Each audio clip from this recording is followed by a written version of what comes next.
show is gonna start and break. Oh, I can't stop dancing tonight, night, night.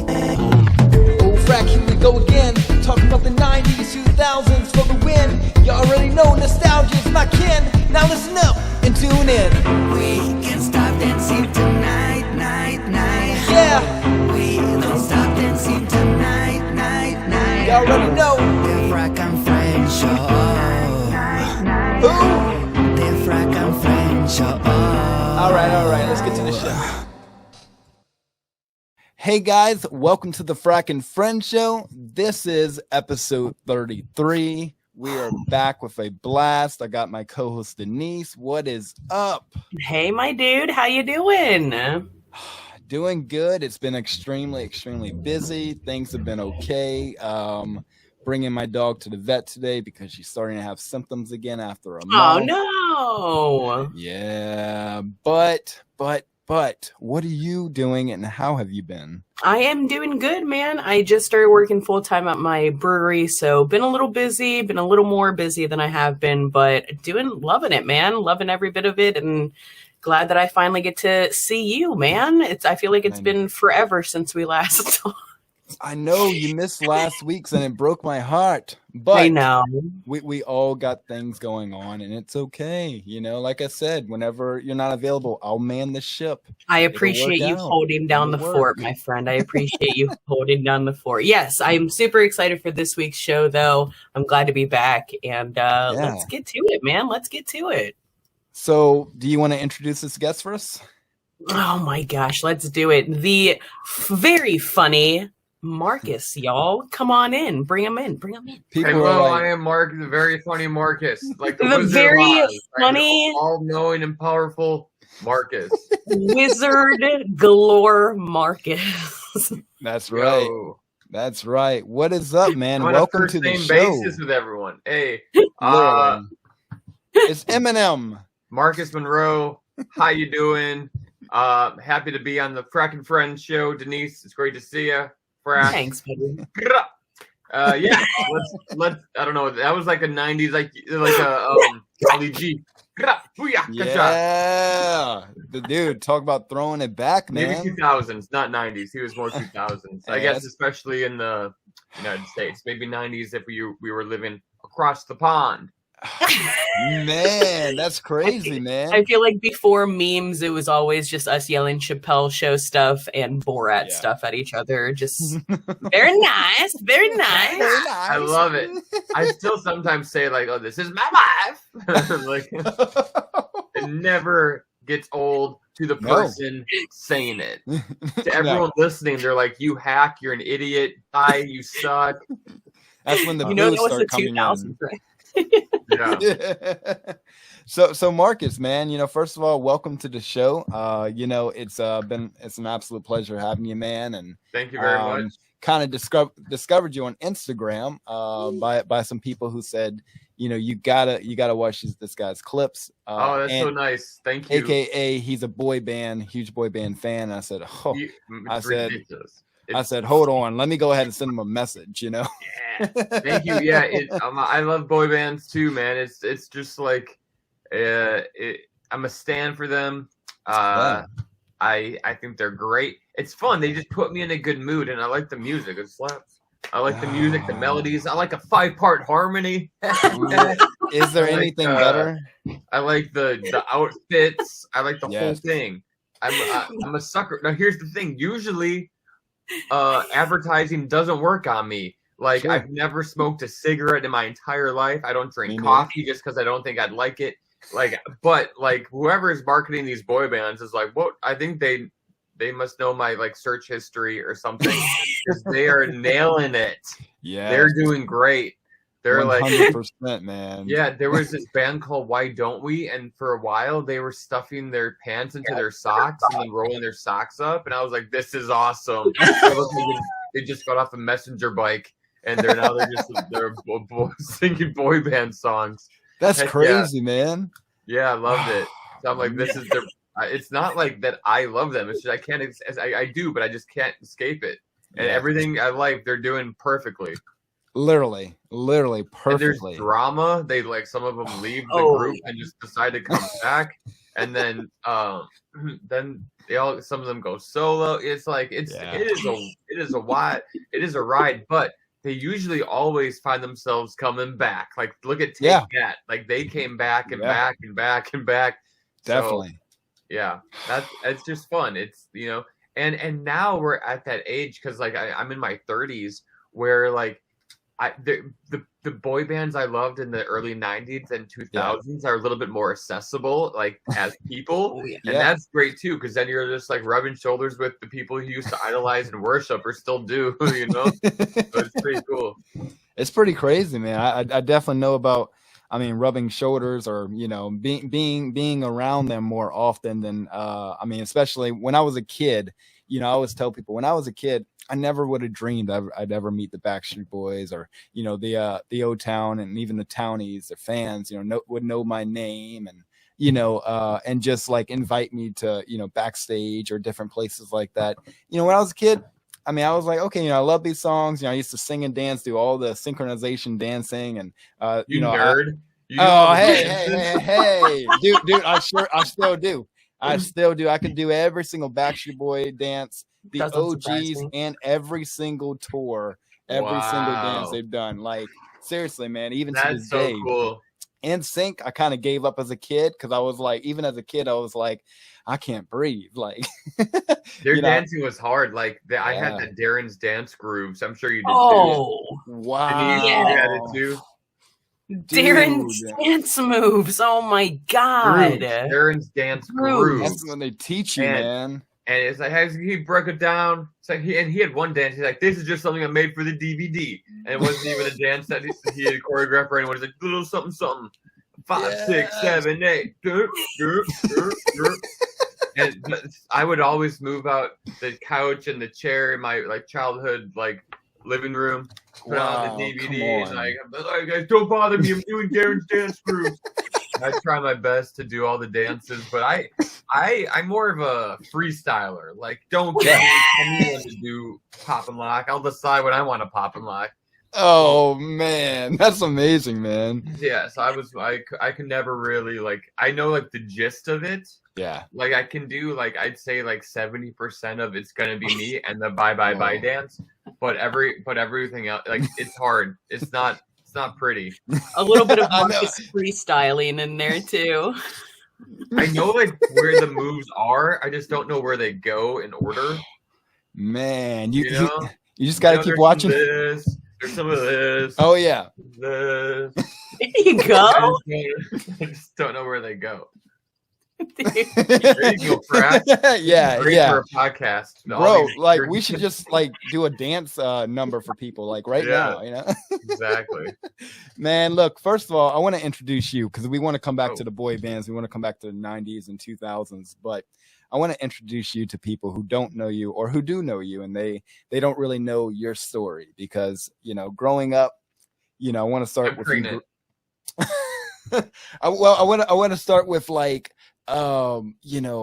like your whole start in this comedy business, man. Like, all right. Well, before way after pregnancy, things like that. We want to start with like as a kid, did you ever dream of doing what you're doing today in the comedy world?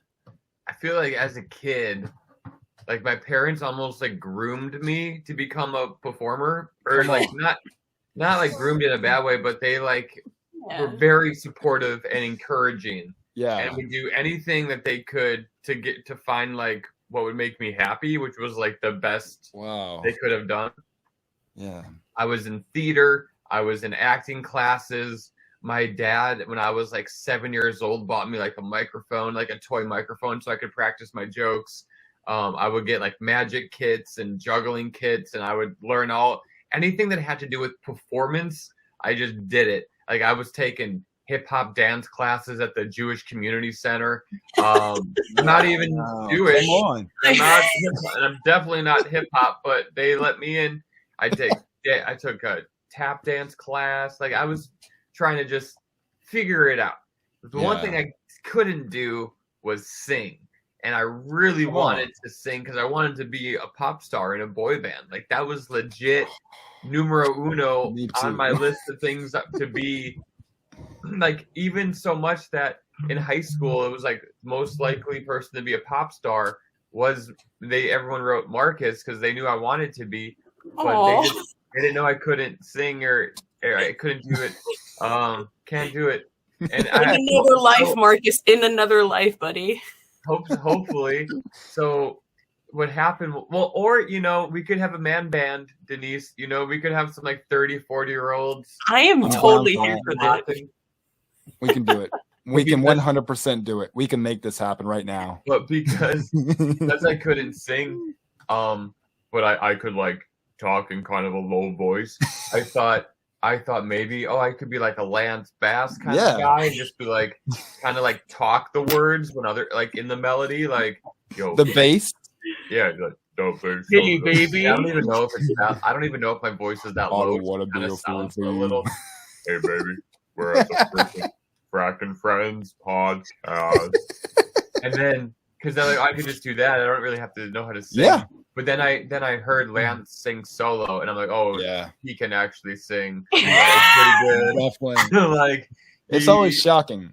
Yeah, all 5 of the guys, like all. I don't think there's any guy in a boy band that I listen to that I'm like, oh, like I can't sing. They're all like, because like back in the day, they can't sing. Yeah. Right. Yeah, the like, controversy actually, behind that. Really well. They're really good at it. It's like all they do. Literally for their entire life and career they have sung, and sure it might have been like in a 4-part or a 5-part harmony, right? But dude, I mean look at them now, especially when they do solo performances like in their 40s now, right? 40s and 50s, even like when New Kids on the Block, they can all sing individually, but something about them all coming together though, man. Oh, even today it's just magic in every single way. So when I was growing up, I would be doing like comedy shows or like juggling magic-y shows, and then but I would use like the music from like pop stars in my show, like NSYNC or Britney Spears or something, just because I always try to gravitate towards the music that I was interested in. Yeah, obviously. Sure. So yeah, that's what I would do. And then I moved to New York and I did some TV work. Did some work on TV. I was on this show called Switched on ABC Family, and that was a reality show. But because I did that, and I crushed it. It's really funny. They and then I was like 18 or 19 at the time.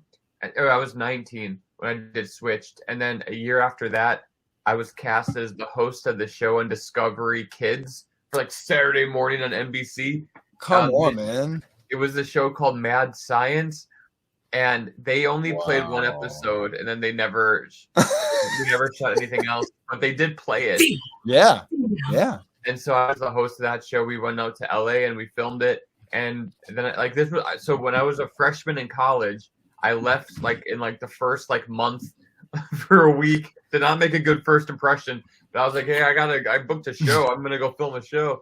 They're like, really? I was going to school for theater. I was like, is this what you want?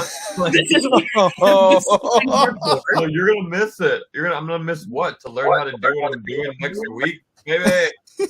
So I went and I did the show, and then everyone was. It was a mix between Bill Nye, the science guy, and Punk'd. Come on! It was awesome. That's cool. I got to play the host. I hosted the show with this other girl named Taryn Winter Brill, who I think was on Good Morning America sometimes, or used to be. Yeah. And she it was awesome, really fun. Hidden camera show. And so I got to be like, oh, there's cameras there. Like that was I got to do that. It was so wild. Man. That was fun. And then I got a manager. Whoa! Made it big time. But here's the thing. I only got him. Because he managed pop stars, and I was like, I want to be as close as I can to these people. So it was not a good. He's a good guy. His name is Joseph Janis. He had this management company called Fearless Management. He managed Ben Yellen, who was his top guy at the time. Now Ben had a beautiful face, he looks really good. He's from England or Scotland. He's Scottish. But he lives in New York, and he plays the keyboard and piano and violin, and he sings all these songs, and they're really good. And he was he was on TRL, and he toured with Clay Aiken in arenas. Wow. And so I became friendly with him, and then because he was part of the management company, and then also a boy band. Now this boy band was named B3. You know this band? I sure do. That's a throwback, man. They were huge in Germany and Malaysia. They were. And one of these guys in this band was named John Sutherland. Okay. John's brother Danny and I became roommates in New York. So we'd have John and the guys from B3 over, like Ben Yellen would come over because we all kind of lived in the same part of town on the Upper West Side. And yeah, it was a wild time in my life, and I would go out and perform these like wild. At the time, I was doing like these wild extreme juggling shows, with, like fire and knives and tall unicycles. But I was like doing it to the soundtrack of all these boy band songs, which is kind of funny. But Joseph was a good guy, but just like not a great manager for what I needed because he's more in the music business, and I was trying to do more TV and comedy and all that stuff. So we parted ways, and then I was just doing like performing on cruise ships for a long time. Come on. I did but I was doing my own, like I wasn't on one ship for a long time. I would making the rounds. I was 1 week I could be on like 2 ships in 1 week doing my full show and in the main theater, headlining the nights. And then I did that for like close to 10 years maybe. And then I started to get really tired of all the travel and all the early flights and all that stuff. So I started doing more comedy, stand-up comedy. And now I've just been in New York. I tour every weekend, but for the most part during the week I'm in New York and I do shows in the city. Like last night I had one show. Tonight I have 2 shows at the Comedy Cellar and New York Comedy Club. It kind of changes where I perform. Nice. You're booking good gigs though, man. Holy cow. Yeah. I'm headlining on the road. I'm selling tickets. It's great. I'm doing a big show in Tampa on Valentine's Day. I know this will come and gone after this is out, but then I'm in Vermont on the 24th and 25th of February. Wow. I'm traveling all around. It's not good routing. It's like I'm in Florida, then Connecticut, then Vegas. Like I'm like, can't we just book them closer together so I don't have to keep flying all over? But, yeah, man. Wow. So do you have a good manager now and stuff, or are you doing your own? Yeah, now I have that's a good question. I have Rory Rosegarden is my manager. He manages Pete Davidson, Tom Green, me, this guy Ben Seidman, who I went to high school with, who is a really funny magician. Brian Regan, Ross Matthews from the yes show. Indeed, man. Yeah, and then Ray Romano. That's it. Oh, I like how Ray was last and you were just third. What's his name? What was his name? One he had guy. that One guy. Oh, yeah, Ray Romano. You've probably seen his show or something. Canonado? What's his name? That's awesome, man. That's awesome, Marcus, man. that is fantastic, though, man. I'm so proud of you for getting gigs and stuff. And look at you I now. told him he had to. I told him he had to manage me, or else I was gonna. I don't know. Pee on him. I made him do it. When it's that option or that. He won't take my calls, but it's. But he's my manager. Yeah. I'm on his website, I think. Yeah. My picture's not there, but my name is somewhere. Yeah, look really close. You know? There is another really Marcus small. Monroe that's way more successful. But it might be him, but I think it's me. Well, look, Marcus. Let's go back to your very first show. For your first, let's say, comedy show. Do you remember that? Well, okay. So the very first show I had, that I was like, that I performed by myself doing like comedy of some sort. I think I was in the 5th grade. Wow. And it was like a talent show for my school. Yeah. But then but the first like professional paying gig I got was at the library in my local, like the village I grew up in. Yeah. They paid me like $25 to do like a half-hour juggling show. That was pretty sick when you think about it. It's like 70 cents a minute. And then I performed at this talent show. God, it must have been like going into 6th grade or something, 6th or 7th grade. And I won the talent show and I won $100. And then because I won this talent show, there was like a lady there who then like booked me to do a bunch of work in Milwaukee. I grew up in Milwaukee. And so I'd perform at all these like festivals doing like my juggling comedy act, but it got like progressively more like dangerous and extreme. Like I would do chainsaws, then I'd light the chainsaws on fire. Like I was doing like crazy stuff as like a child. Like as like a someone who couldn't vote, and I was juggling chainsaws. Like, whatever. It's okay. And but my parents were like super supportive and like awesome with it. Like, so were my brothers. Yeah. And then that was like the first but the first like stand-up gig I had that I got paid for, where it was just stand-up, was probably not till like 3 years ago. Come on, man. Yeah, because up until very recently I'd been doing the juggling shows, but then I write my comedy every single day. I'm in my office right now. I spend like probably like 6 hours every day down here just like trying to think of something funny about my belly button, or like whatever it is.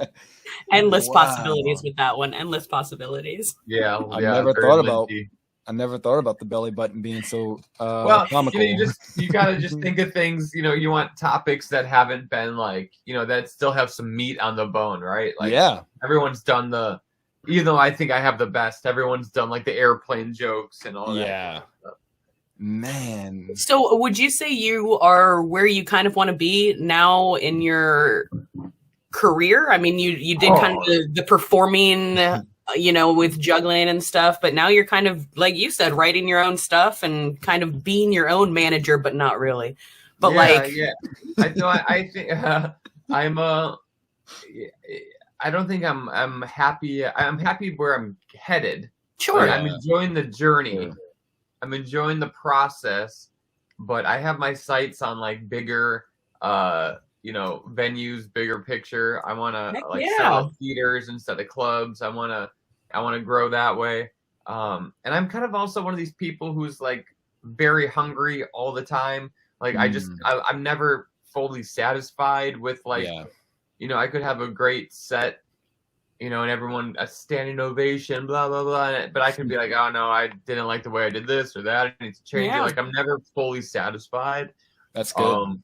So I think that with my performances on stage and also with like the business side of things, I always feel like I can be like booking more shows, doing more. Like I'm very hungry for it. I want to work. I want to be busy.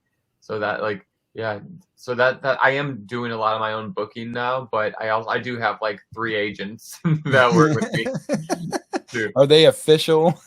Oh yeah. They're all on the books, and they're all like I have a college agent that books all the college shows. I have a comedy club agent. I have a corporate agent. I have a cruise ship agent.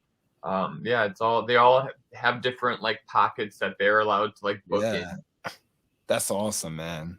That's wild, man. That's wild. Proud of you, dude. Proud of you, dude. It's nice. That's great. Yeah. Yeah, I mean, when it comes down to you doing this, man, one of the most important things is, as a comedian is, of course, interacting with the audience. And I, watching your clips online, especially your Instagram, like, man, you got that down packed. Oh, thank you. It's hilarious. Like,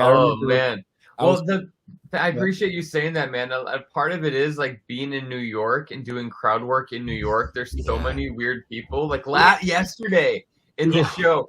Okay. Yes. So this lady, I'm doing this 2 days ago, doing this bar show in Brooklyn.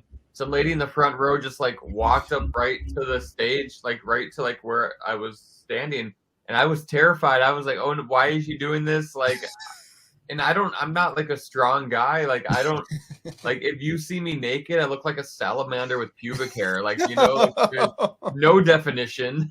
Yeah. So I was so terrified that she was going to like take a swing at me for something. But she just wanted to tell me I was doing a good job. I was like, well, you should just sit down and laugh then. Like, don't come up to me mid. That's scary. Yeah. So then yesterday I did a show. And I was just kind of on edge because of that. So yesterday I just stood as far back to the wall and I could. Like I was like, sorry, this is what happened yesterday. So I don't know what to do. I don't have my own security, of course, or anything like that. But I have some editing to do because I think I need to make that a clip because I have it on clip where she like came up to the stage and yeah, and then last night I met a lady in the audience who said that she spends most nights at her boyfriend's apartment because in her apartment she was living with a couple, but they broke up, but they're still living there, so it's very tense. And I was like, that's not.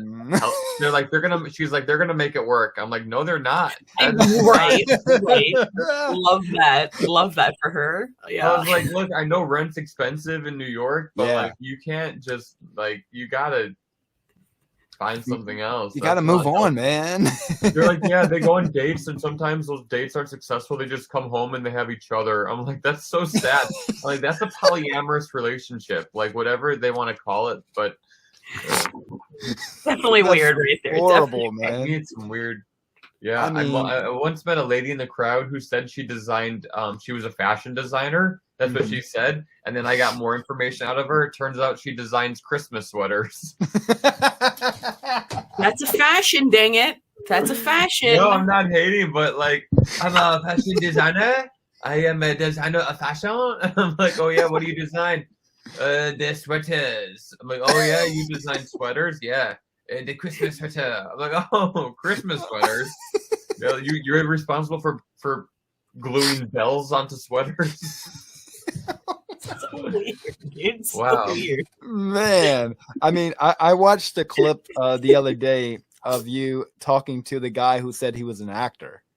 You know, and you were like, oh, he's like, let's improv. You know, let's come on the stage and let's improv. So the true story about that. So yeah, this guy told me he was an actor. Sorry, I didn't mean to speak over you. This guy told me he was an actor. I was like, let's do something together. Let's improvise. I love to improvise with people. So and the audience was like, yeah. I gave him a mic and he just like wouldn't. He like put it down. Like he didn't want anything to do with it.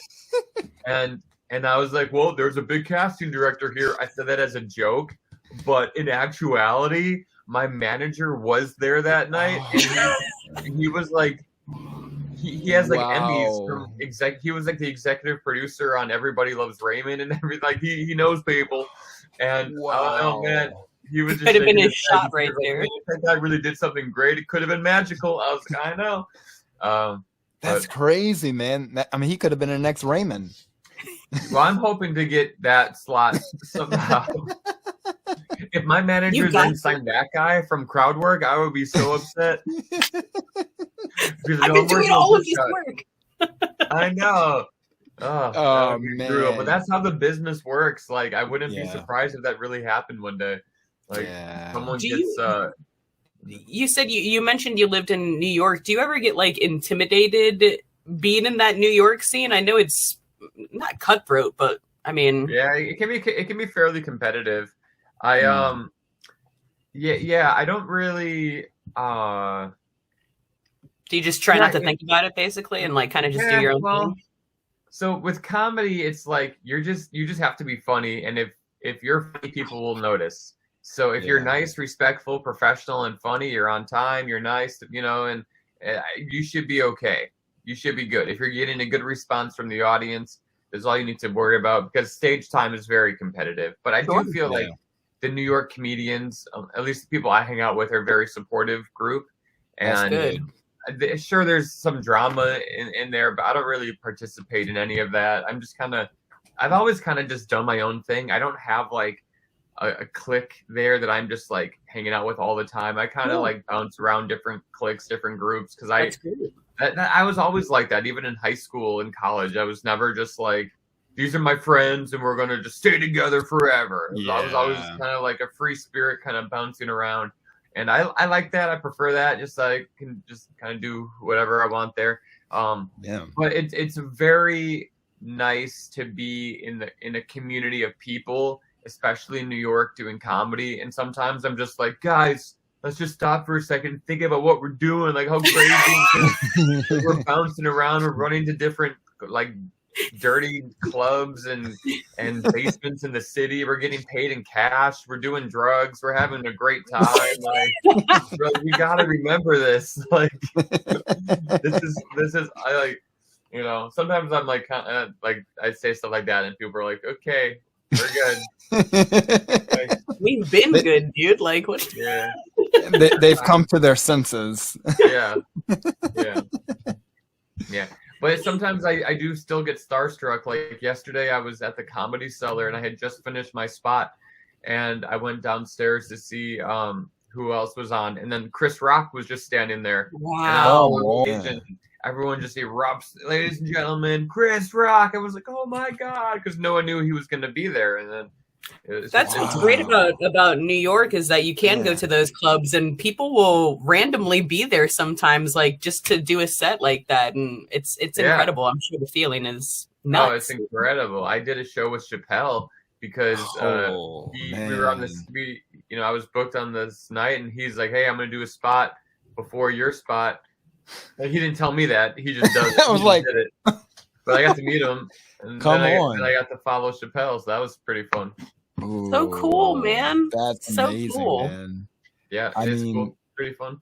And I was hanging out. I know this is 90s podcast, but so Trevor from O-Town is also a really good stand-up comedian. Yes. We've done some shows together, and he was with me at the Comedy Cellar maybe 3 weeks ago and got to see my set, and we were hanging out, and I have a big, kind of like a little O-Town bit that I did in front of him, and that was really cool to do that, like on stage with a member of O-Town there. I was like, dude, come up after the joke and like say I'm from O-Town and we can talk. I mean, and then he was like, no, you just do your thing. I don't want to get on stage. He was so sweet, so supportive. Yeah. But those guys are the best. He's one of the best supporters of this show. Like, no joke. Trevor is one of the I've said it numerous times, man. Trevor is one of the most nicest, like realest people in the industry, like, and not in the industry, like you'll ever meet. Yeah, he's a real one, that's for sure. All four of those guys in O-Town are just sweethearts. Yeah, you only said 4 though. Yeah, there's only 4 guys in O-Town right now. Yeah, but there's originally 5. What about the 5th? What are you talking about, like Kaika or Ashley? Who are you talking about? Oh, Ashley. Dang. Ashley's a good guy too. I've met him a few times. And, oh, really? Yeah, we hung out a little bit at Ryan's Cabrera's wedding. That's right. We went to Del Taco like 1 a.m. It was like me, Jacob, Trevor, Ashley, and this guy Jay Davis, who's a comedian. Oh, that's cool. And it was wild. I'm like, what are we? Why? So, it's just crazy. The Del Taco people must have been like, "Oh my God, what is happening right now? This is the luckiest day ever." Where's TMZ at right now? Oh yeah, TMZ was at the wedding, but there was videos from the wedding made it up on TMZ. But. Oh, I know, it was crazy. That was a crazy event. And I just want to be the guy who asks the question: how did you get invited? Well, Ryan and I are actually like legit good friends, and we I used to have such a crush on him, dude. Oh yeah, I didn't. Don't tell him that, please. Just he is one of the sweetest. Ryan is genuinely one of the sweetest guys. Yeah, a dear friend. He and I met 15 years ago. I opened for him, and come on. Yeah, and I made a little vlog outside of his tour bus, but I was like too nervous to like talk to him. And then we reconnected again. We were on a gig with Lance and Joey in like 2015 or so. Mm-hmm. or 20. I think it was like, yeah, it must have been like 2015 or 2016 or something. And I had told him, oh, I opened for you. He's like, oh, I kind of remember that. And then we just kind of became like really good friends fairly quickly. We started like going to WrestleManias together, and oh, nice. Yeah, and then whenever he's in the city, he comes to see my shows, and it's so sweet. I'll go see him, and it's great, very supportive, and we also buy each other and send each other pop star T-shirts, which has been really fun. That's cool. I always try to find I love looking on eBay for like old T-shirts of like vintage stuff that's hard to get. And so whatever I do, I'll send him one if I can find a good one in his size. Oh, I love your bromance with Ryan Cabrera. You cutie. Oh, yeah, it's good. I mean, it's fun. Yeah, it's good. I mean, my wife loves him too, and we love Lexi, and it's really cool to see them. Like I was with Ryan when he first saw Lexi for the first time during WrestleMania. Come on. That's amazing, man. Yeah. They didn't meet there, but he saw her, because we were in the seats watching. And I'm like, oh, there's Alexa Bliss right now. Yep. And he didn't know who that was, or I don't think cared really, because he wasn't like an avid watcher of wrestling. He watched a few hours, but he's friends with The Miz, so he would hang out with Mike a lot. That's Mike, man. yeah. Anyway, I'm getting off topic, but yeah. You're good. You're good, man. This is what it's about. Sharing stories, man. Sharing stories, Yeah. So I do want to ask before we move into the next segment, and I'll let Denise ask a question because I feel like she has something really good to ask. But so is there anything that you want to do, that you haven't accomplished yet, that you're looking to actually, you have a goal set in mind? Oh, well, yeah, I just want to continue to write funny jokes. Continuing to make people laugh is always the goal. I think it would be really fun to just set up a nice tour and travel around and just connect with different people. I think that's really fun. And I'm just I'd be happy just to keep doing what I'm doing. I mean, it's growing, it's getting bigger and bigger. It's a little, it's slower than I'd like, the process, but it all takes time to, you don't want to shoot. Yeah, exactly. So, I'm really just enjoying this process. Writing jokes every day is really fun. Some of them aren't great. Some of them are better than others, but the whole process, that's part of it. Even if you're Chris Rock, you're going to write a joke that's not great. Sometimes. It's true. That's 100% true, man. Yeah, so you just got to keep. It's a numbers game, right? You write one good joke out of like 200, maybe. Yep. So yeah, I mean, I just I would love to try to get NSYNC together one more time, all 5 of them. I think that would be great. Let's do it. I even have like dreams where I'm on like the Tonight Show and I'm like telling Jimmy Fallon, all right, this is what we got to do, buddy. You're friends with Justin Timberlake. I'm friends with the other guys. Let's do it. Yes. I'm telling you, I think the NSYNC reunion needs to happen. Yeah. I would prefer with Justin because, he is I would say a crucial part of NSYNC, but whenever they reunited for Coachella with Ariana Grande, all of our dreams kind of almost came true in every way, especially, them all singing and them doing the dances. I mean, oh my goodness, man. What a great, shocking surprise when that happened. Yeah, dude, I was on my honeymoon when they had the 2013 VMAs where they did that surprise performance. I remember I remember I was on the beach and I was just like on my phone, like, oh my God, NSYNC, and I was like freaking out, and my wife's like, what? Are you okay? I'm like, you don't understand. I mean, I was at Joe's Crab Shack watching it. No joke, like eating seafood and watching it and crying. And it might have been the seasoning too.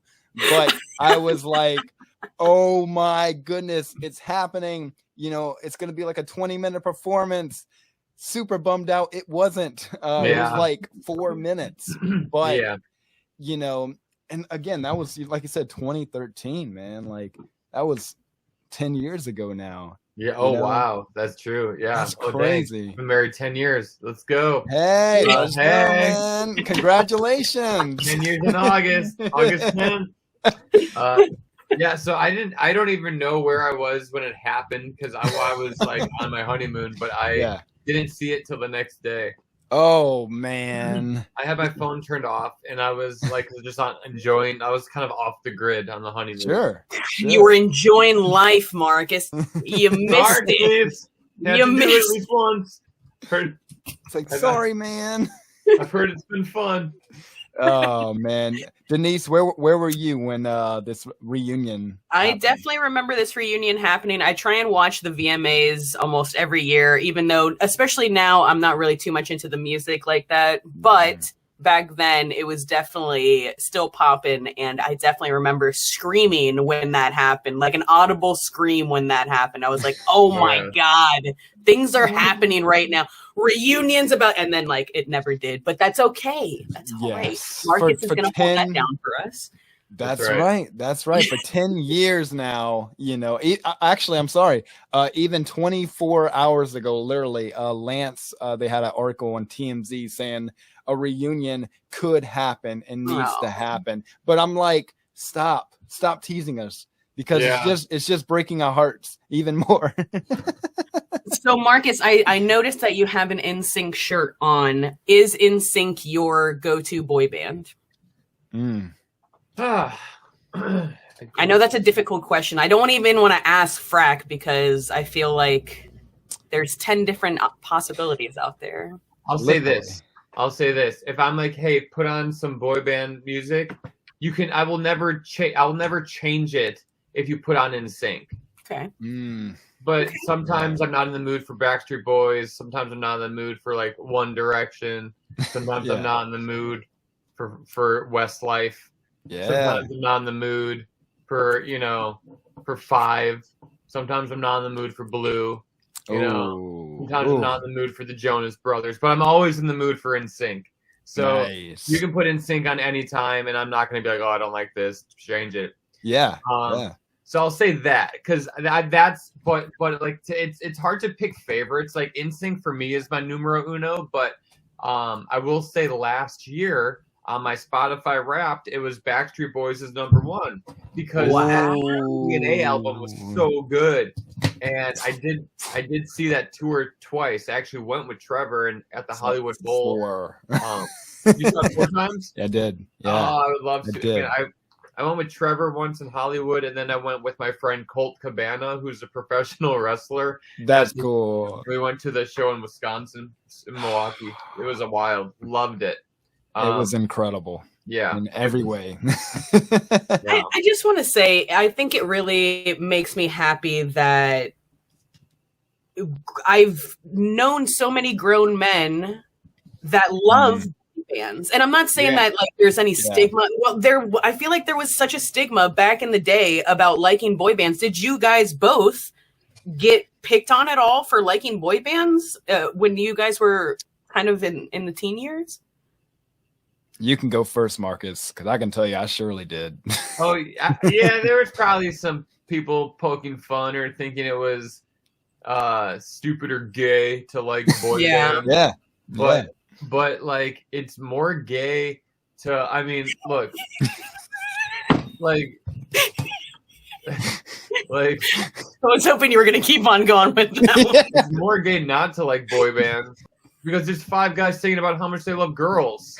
Like, what? I don't understand. Like, I should be into that music, right? Like, yep. I mean, look, I shouldn't say should because everyone is different and everyone likes what they like. Sure. And do you. But then also, like those guys who are like, that's so gay. Those guys now, whenever you put on like Bop, they're like, oh yeah, dude, I love this song. You know, so true. Put a flower plant, a rose. And So just, true. it's like enough time has passed. But like it's cool to like it now, even if you did it back in the day. Right. But we all know it was way more fun to like it back in the day. It was a different kind of feeling back in the day too, because there was always like boy bands in general. There was always boy bands, especially beginning with like really, I mean, even the Jackson 5 in a way was a boy band, and well, in quite a few ways. But I think New Edition was really like the people who kind of brought this different side of it, where they would play instruments sometimes, but they were mostly synchronized dancing and singing in harmonies.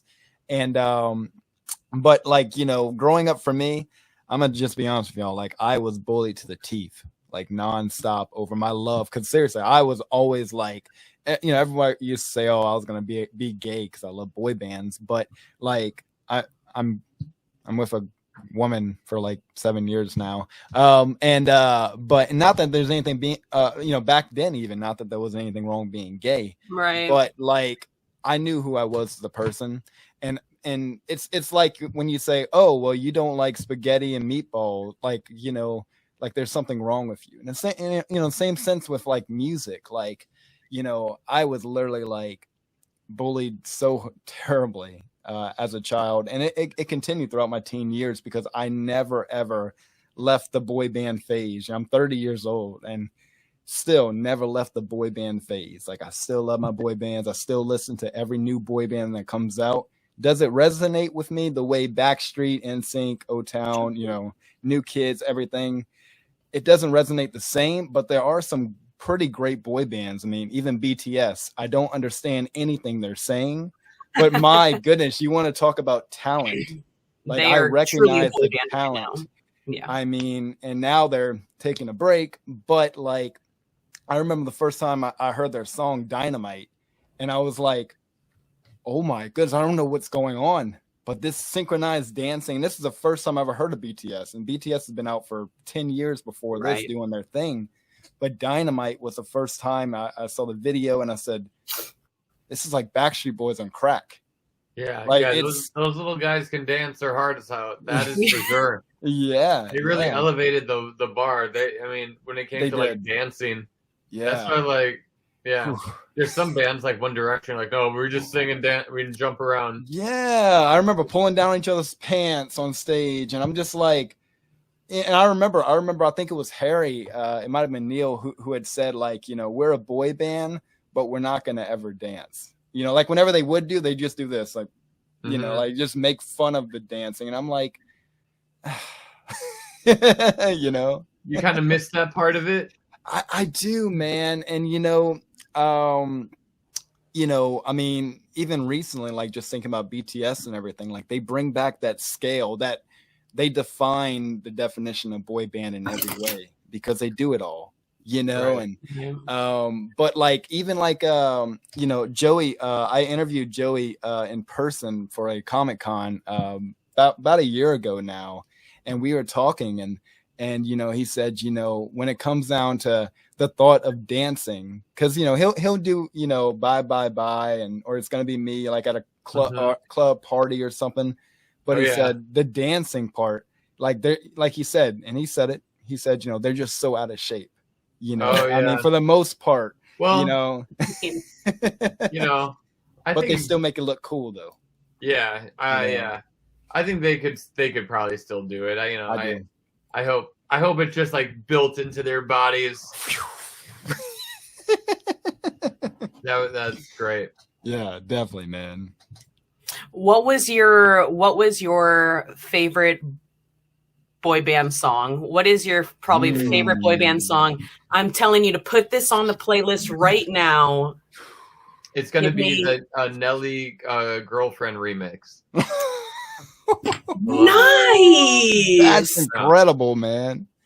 That's my jam right now. Yeah. Now, I will say when I was in like middle school and high school, it was I Drive Myself Crazy, the Chris Kirkpatrick version. I do like the JC one, but the one on the US album. Yes. And then I liked like Selfish off the Celebrity album is really good. Yep. Oh, but Undone, that Backstreet Boys song. Ooh. You know that? Another guy from One Republic. And that guy writes some bangers. That song is so good. You can Yes. be undone. You And can then be undone. I also am really obsessed with the song Roller Coasters by Jonas Brothers. The Yes, song's really good. dude. I think they're the same writer though. I think the same guy that wrote Come that on. wrote Undone. That's what I was. That would make sense, man. Yeah. Seriously. I heard that. This Must Be Pop podcast told me that. I mean, look, guys. By the way, I don't know if you know, but Jonas Brothers announced a new album. You know, I don't know if you. Out in May. I don't know. Did you hear the last one, the Happiness Begins? Yeah, dude, that was incredible. Like for so them, yeah, not a bad years song in that later, entire album. Not even a skippable song. You're just like, you know, I went to see him in like 2 years, I think 2 or 3 years in October when for the tour. My goodness, like, and their voices and like Nick just still trying to do his young voice and doing it successfully, by the way. Sure. Like, you know, I love the Jonas Brothers, dude. Oh, I yeah, love the yeah. Jonas Brothers, you know. I've run into 2 out of the 3 of them in New York on separate occasions. Oh, come on, man. I saw Nick at a donut shop, and I talked to him for a little bit. Oh, And then I saw Kevin just walking down the street once. So I was like, Kevin! And he was like, hey. Hey, buddy. It's so funny. I had a guy stop me in the street yesterday, too. He was like, hey, you're Marcus. I'm like, yeah. He's like, I've been to your shows. I'm like, okay. It was very nice, but then I just realized that's what I just did to Kevin. I was just like, Kevin! Hey! And now I know people are doing that to me, but like obviously that was a fluke. No one really ever recognizes me on the street. I mean, rare. It happens, but it's rare. But if I have like a TikTok or an Instagram reel that takes off and goes viral, that'll happen a little bit more frequently. That's incredible, man. We've probably actually bumped into each other and never knew. I'm always in New York. Oh yeah, I go see Broadway shows every few months now. I see a bunch of shows every. You know, I'll go right now. Lately, it's been every 3 to 4 months, and I'll go see 10 shows or 12 shows in a week. Wow. And so we probably bumped in. Actually, my friends wanted me to go to a comedy club a couple weeks ago, and I was like, I'm gonna go see 2 shows. Nice. But you know, love that. But yeah, man, it's you know, seeing celebrities like that. I did that a few times, but honestly, like I tell people all the time, we interview celebrities a lot. So for me, like I forget to ask for pictures nowadays. Oh like, yeah. I'm you know, I've seen Sutton Foster, who was in The Music Man with Hugh Jackman. I know Sutton Foster. She was walking like literally right out of Times Square, and I said, "Excuse me, Sutton." I said, "You know, just want to let you know Broadway misses you. I don't want to take much of your time." And that's so sweet. She's like, "How'd you because she had a mask on and AirPods, and she's like, I was like, "Oh, I looked at your eyes." Aw. Wow. Might have been freaky, but I was like, I could recognize her by her eyes that I knew. That's very nice. I'm sure she loved that. Yeah, I don't know.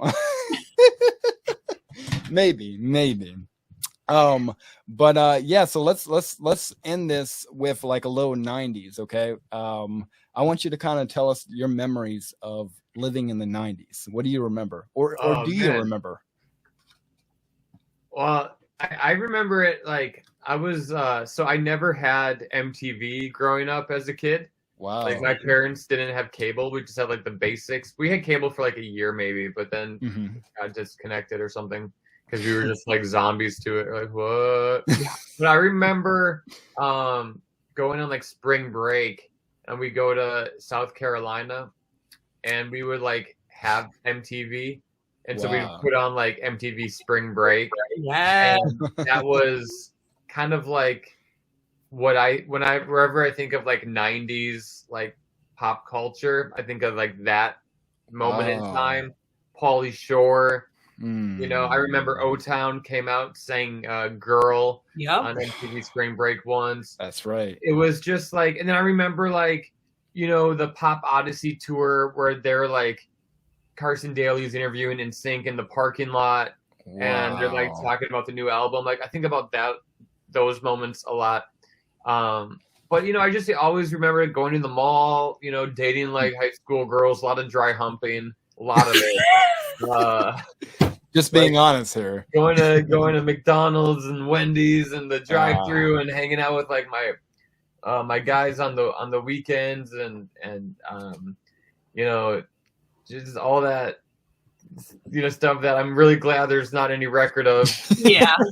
Right I think now. about that all the time. I'm like, I'm so glad that there wasn't any cell phones back in the day, man. Oh god. Yeah. No trace whatsoever. I mean, Yeah, exactly. wow. The times we're living in, Yeah, I mean, like, it wasn't so much like it wasn't a very political time in my life. Like, I wasn't, it wasn't like there. I don't know if there was that 24-hour news cycle back in like the early 2000s or anything, but it was more of a carefree way of living, perhaps. For some people, of course, I'm like white and privileged, so I get that, but I have to acknowledge that I understand that I come from like that type of background, and also living in Wisconsin wasn't like a super dangerous part of America, so I'm lucky in that respects as well. But I just remember like loving like another thing my friends would do, because like we were always like into like music and pop music and singer songwriters. We'd always try to like discover the new singer songwriter of the week. Like we would.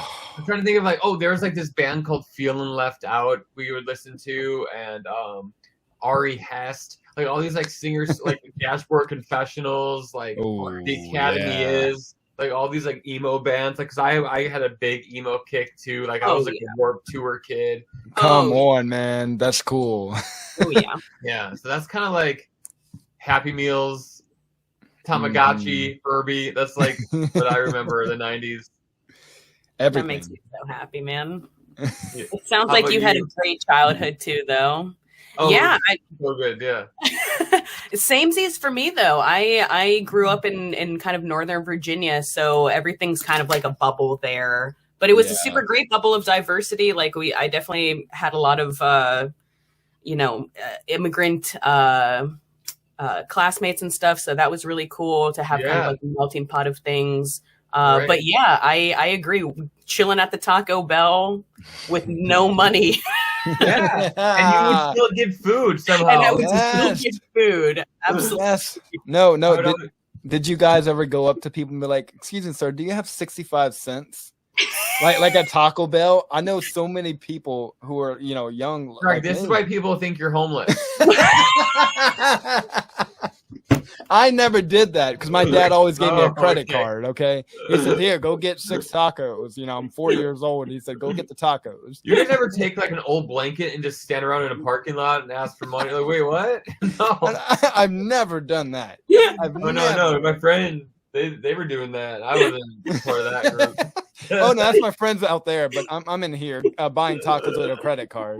Man, that's incredible though. The memories all flood back, man, especially with the 90s and 2000s. But I don't know. I'm killing my brain cells. I smoke a lot of weed at night, so it's hard. Well, look, it's making you think now, man. The brain's working, the brain's moving, it's going. Yeah, no, you're right.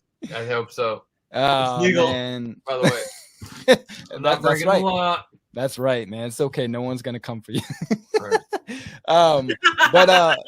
Okay, man. So